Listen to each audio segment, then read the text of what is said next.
ഈശോമിശിഹായ്ക്ക് സ്തുതിയായിരിക്കട്ടെ. Welcome to കുട്ടി gospel. After life of the party എന്ന് പറഞ്ഞൊരു സിനിമയുണ്ട്. കാസി എന്ന് പറഞ്ഞൊരു പെൺകുട്ടിയുടെ കഥയാണ്. അവൾ ചെറുപ്പക്കാരിയായ പെൺകുട്ടി, ഒരു ഹാപ്പി ലൈഫാണ്, എപ്പോഴും പാർട്ടിയാണ് അവൾ. ലേറ്റ് നൈറ്റ് പാർട്ടീസിൽ പോവും, ബാറിൽ പോവും, കുറേ ഫ്രണ്ട്സൊക്കെ ഉണ്ട് അവൾക്ക്. അപ്പോൾ ഒരു ദിവസം അവൾ പാർട്ടിയിലൊക്കെ പോയി ഡ്രിങ്ക്സൊക്കെ കഴിച്ചിട്ട് ഓഫായിട്ടാണ് വീട്ടിൽ വന്ന് കയറുന്നത്. അവൾ നേരെ കയറി കട്ടിലിൽ കയറി കിടക്കുന്നുണ്ട്. ഇടയ്ക്ക് വെച്ച് അവൾ ഇങ്ങനെ ബാത്റൂമിൽ പോകാൻ, ടോയ്ലറ്റിൽ പോകാൻ എഴുന്നേറ്റു. ടോയ്ലറ്റിൽ പോകുമ്പോഴേക്കും അവളുടെ കാല് സ്ലിപ്പായിട്ട് അവളുടെ തല ബാത്ത് ടബിലടിച്ച് അവൾ സഡൻ അവിടെ വെച്ച് തന്നെ മരിക്കുകയാണ്. പിന്നെ കാണിക്കുന്നത് അവൾ ഉറക്കം ഉണരുമ്പോൾ അവളൊരു ബ്യൂട്ടിഫുൾ റൂമിലാണ്, വെൽ ഫർണിഷ്ഡ് റൂമിലിരിക്കുകയാണ്. അവൾ ഇതുവരെ ആ സ്ഥലം കണ്ടിട്ടില്ല. അത്ര ഒരു ഹെവൻലി പ്ലേസ് പോലൊരു സ്ഥലം. അവിടെ അവൾ ഇതുവരെ കാണാത്ത ഒരു പ്രായമുള്ളൊരു സ്ത്രീ. അവർ ഭയങ്കര ചിരിച്ചുകൊണ്ട് ഇവളെ വെൽക്കം ചെയ്യാണ്. ഇവള് ചോദിക്കുന്നുണ്ട്, ഞാൻ എവിടെയാണെന്ന് ചോദിക്കും. അപ്പോൾ ഈ സ്ത്രീ പറയുന്നുണ്ട്, ഞാൻ നിൻ്റെ മാലാഖയാണ്, നീ മരിച്ചിട്ട് 1 വർഷമായി, നീ ഇന്നാണ് കണ്ണ് തുറന്നേ, നീ ഇപ്പോൾ ഉള്ള സ്ഥലത്തിൻ്റെ പേരാണ് ഇൻ ബിറ്റ്വീൻ. ഇതിന് മുകളിൽ എബാവ് എന്നൊരു സ്ഥലമുണ്ട്, ഇതിൻ്റെ താഴെ ബില്ലോ എന്ന് പറഞ്ഞ സ്ഥലമുണ്ട്. പക്ഷെ നീ ഇപ്പോൾ ഇടക്കാണ്, ഇൻ ബിറ്റ്വീനാണ്. നീ ഭൂമിയിൽ ജീവിച്ചപ്പോൾ നിനക്ക് ചില അൺഫിനിഷ്ഡ് ബിസിനസ് ഉണ്ട്, നീ പൂർത്തീകരിക്കാത്ത ചില കാര്യങ്ങളുണ്ട്, നീ ചില ആൾക്കാരായിട്ട് റിക്കൺസൈൽ ചെയ്യണം. ആ റിക്കൺസിലേഷൻ നടത്തിയാൽ മാത്രമാണ് നിനക്ക് എബാവിലേക്ക്, ഇതിൻ്റെ മുകളിലേക്ക് ലിഫ്റ്റിൽ കയറി പോകാൻ പറ്റും. നിൻ്റെ മുന്നിൽ 5 ദിവസമുണ്ട്. ഈ 5 ദിവസത്തിനുള്ളിൽ നീ 3 പേരായിട്ട് റിക്കൺസൈൽ ചെയ്യണം. ഒന്ന് നിൻ്റെ ഏറ്റവും ക്ലോസ് ആയിട്ടുള്ള ഫ്രണ്ട് ലിസി ആയിട്ട്, പിന്നെ നിൻ്റെ അപ്പനായിട്ട്, പിന്നെ നിൻ്റെ അമ്മയായിട്ട്. ഈ 3 പേരോടും നീ റിക്കൺസൈൽ ചെയ്ത് കഴിയുമ്പോൾ നിനക്ക് മുകളിലോട്ട് പോകാം, എബാവിലേക്ക് പോകാം. അല്ലെങ്കിൽ 5 ദിവസം കഴിഞ്ഞ് നീ ചെയ്തില്ലെങ്കിൽ നീ നേരെ താഴെ ബിലുവിലേക്ക് പോകും. പിന്നെ അവിടെ നിൻ്റെ ജീവിതം തീരാണ്. അവൾ ഈ കാസി ഭൂമിയിലേക്ക് പോയി ഈ 3 പേരോട് റിക്കൺസൈൽ ചെയ്ത് അവൾ ലിഫ്റ്റിൽ കയറി എബാവിലേക്ക് പോകുമ്പോഴാണ് ഈ സിനിമ തീരുന്നത്. ഈ സിനിമയുടെ കഥ ഞാൻ നിങ്ങളോട് പറഞ്ഞത് നമ്മുടെ കത്തോലിക്ക വിശ്വാസമായിട്ട്, നമ്മുടെ മരണവും മരണാനന്തര ജീവിതവുമായിട്ട് ഏറെ ബന്ധപ്പെട്ട് കിടക്കുന്നൊരു സിനിമയാണ്. ഈ സിനിമയെ കാണിക്കുന്ന പോലെ തന്നെ നമുക്ക് 3 തട്ടുണ്ട്. നമുക്കൊരു ഹെവൻ ഉണ്ട്, എബാവ്. നമുക്ക് അടിയിലൊരു നരകമുണ്ട്, ഇതിൻ്റെ ഇടയിലൊരു സ്ഥലമുണ്ട്, ഇൻ ബിറ്റ്വീൻ. അതിനാണ് നമ്മൾ പർഗേറ്ററി എന്ന് പറയുക, ശുദ്ധീകരണ സ്ഥലം എന്ന് പറയുക. ചില പാപങ്ങൾ കൊണ്ട് നമുക്ക് സ്വർഗത്തിലെത്താൻ പറ്റാത്ത രീതിയിൽ നിൽക്കുമ്പോൾ നമുക്ക് കിട്ടുന്ന സ്ഥലത്തിൻ്റെ പേരാണ് ശുദ്ധീകരണ സ്ഥലം. ഇവിടെ നിന്ന് പാപത്തിന് പരിഹാരം ചെയ്തിട്ട് നമ്മുടെ പാപത്തിൻ്റെ റിപ്പറേഷൻ നടത്തിയിട്ട് നമുക്ക് സ്വർഗത്തിലേക്ക് പോകാൻ പറ്റും. അപ്പം അങ്ങനെ ഒരു ഇൻ ബിറ്റ്വീൻ സ്ഥലമുണ്ട് നമുക്ക് എന്നുള്ളതാണ്. പക്ഷേ ഈ സിനിമയിൽ പറയുന്ന ഒരു കാര്യം അത് നമ്മുടെ വിശ്വാസമായിട്ട് ബന്ധപ്പെട്ട് കിടക്കുന്നതല്ല.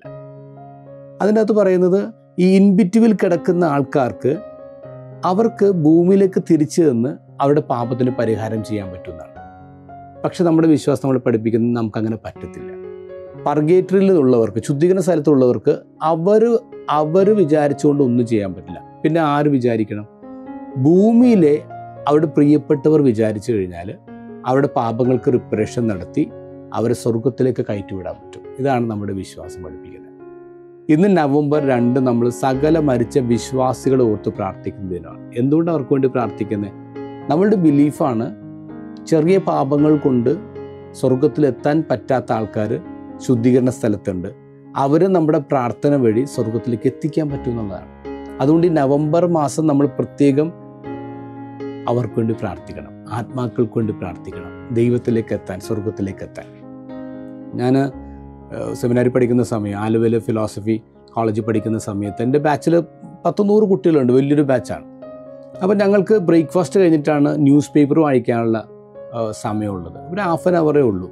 പിന്നെ ഞങ്ങൾ ഇത്രയും വലിയ ബാച്ചിനാകെ 4 ന്യൂസ് പേപ്പർ കിട്ടുന്നത്. അതുകൊണ്ട് തന്നെ ബ്രേക്ക്ഫാസ്റ്റ് കഴിഞ്ഞ് കഴിയുമ്പോൾ കുട്ടികൾ പത്രം വായിക്കുന്ന ഇൻട്രസ്റ്റ് ഉള്ള കുട്ടികൾ ഓടി വരും, റീഡിംഗ് റൂമിലൊക്കെ ഓടി വന്നിട്ട് പിന്നെ പത്രത്തിന് വേണ്ടി ഇടിയാണ്. അപ്പോൾ എല്ലാവർക്കും പേജൊക്കെ കീറിയെടുക്കും, ഓരോ പേജ് വെച്ച് കീറിയെടുത്തിട്ട് വായിക്കുന്നത്. സ്പോർട്സ് പേജിലാണ് ഏറ്റവും കൂടുതൽ മത്സരം നടക്കുന്നത്. അപ്പോൾ ആരും വായിക്കാതെ കിടക്കുന്നൊരു പേജ് എന്ന് പറയുന്നത് ഒബിച്വറി കോളമുള്ള പേജാണ്. നിര്യാതരായ എന്ന് പറഞ്ഞുകൊണ്ട് മരിച്ചവരുടെ മാത്രം തലയൊക്കെ വെച്ചിട്ട് ഫോട്ടോ ഒക്കെ വെച്ചിട്ടുള്ള പേജ് ഉണ്ടല്ലോ, ആ പേജ് ആരും അങ്ങനെ നോക്കാറില്ല. പക്ഷേ ഞങ്ങളുടെ ബാച്ചിൽ എൻ്റെ ഒരു ഫ്രണ്ടുണ്ട്, അവൻ എപ്പോഴും ഈ പേജ് എടുത്ത് വെച്ചിട്ട് വായിക്കുന്നത്. ഈ പേജിന് വേണ്ടി ഒരു മത്സരം ഉണ്ടാവാറില്ല, ഇവൻ ഈ പേജ് എടുത്ത് വെച്ച് വായിക്കും. അപ്പം ഞാൻ ചോദിച്ചേട്ടാ, നീ എന്തിനാണ് ഈ പേജ് എടുത്ത് വായിക്കുന്നത്? ആരും വായിക്കാത്ത ഈ പേജ് എന്തിനാണ് വായിക്കുന്നത്? അപ്പോൾ അവൻ എന്നോട് പറഞ്ഞ മറുപടി എങ്ങനെയാണ്? സ്വർഗത്തിൽ കൂട്ടുകാരുണ്ടാക്കുക. ഞാൻ പറഞ്ഞു മനസ്സിലായില്ല. അവൻ പറഞ്ഞു, ഇവിടെ ഈ പേജിൻ്റെ അകത്ത് വരുന്ന ഫോട്ടോസ്, ഈ മരിച്ച ആൾക്കാരെ എനിക്കറിയത്തില്ല, അവർക്ക് എന്നെ അറിയില്ല, എനിക്ക് അവരെ അറിയത്തില്ല. പക്ഷെ ഞാൻ അവർക്ക് വേണ്ടി പ്രാർത്ഥിക്കുക. ഇനി ചില ന്യൂസുകളൊക്കെ ഉണ്ട്, അജ്ഞാത ജഡം കണ്ടെത്തി എന്നൊക്കെ പറഞ്ഞിട്ടുണ്ട്. ഈ അജ്ഞാത ജഡം എന്ന് പറയുമ്പോൾ അവർക്ക് വേണ്ടി അവരുടെ ബോഡി കണ്ടെത്താനോ അടക്കാനോ അവർക്ക് വേണ്ടി പ്രാർത്ഥിക്കാനോ ഒന്നും ആരും ഉണ്ടാവില്ല. നമ്മുടെ പ്രിയപ്പെട്ടവർ മരിച്ചു പോയി കഴിഞ്ഞാൽ നമ്മൾ അവർക്ക് വേണ്ടി പ്രാർത്ഥിക്കും. അവർക്ക് വേണ്ടി 7, 30 ആണ്ടൊക്കെ നടത്തി കുർബാനയൊക്കെ അർപ്പിച്ച് നമ്മൾ പ്രാർത്ഥിക്കും. പക്ഷേ ഇങ്ങനെയുള്ളവർക്ക് വേണ്ടി ഈ ലോകത്ത് ആരുമില്ല പ്രാർത്ഥിക്കാൻ. അപ്പോൾ ഇവർ ചെറിയ പാപങ്ങൾ കൊണ്ട് ഇവർ സ്വർഗത്തിലെത്താതെ പോയ ആൾക്കാരായിരിക്കും, ഒരു ശുദ്ധീകരണ സ്ഥലത്തുള്ള ആൾക്കാരായിരിക്കാം. അപ്പോൾ ഇവർക്ക് വേണ്ടി പ്രാർത്ഥിക്കാൻ ആരുമില്ലാത്തതിൻ്റെ പേരിൽ മാത്രം അവരിങ്ങനെ ശുദ്ധീകരണ സ്ഥലത്ത് നിൽക്കും.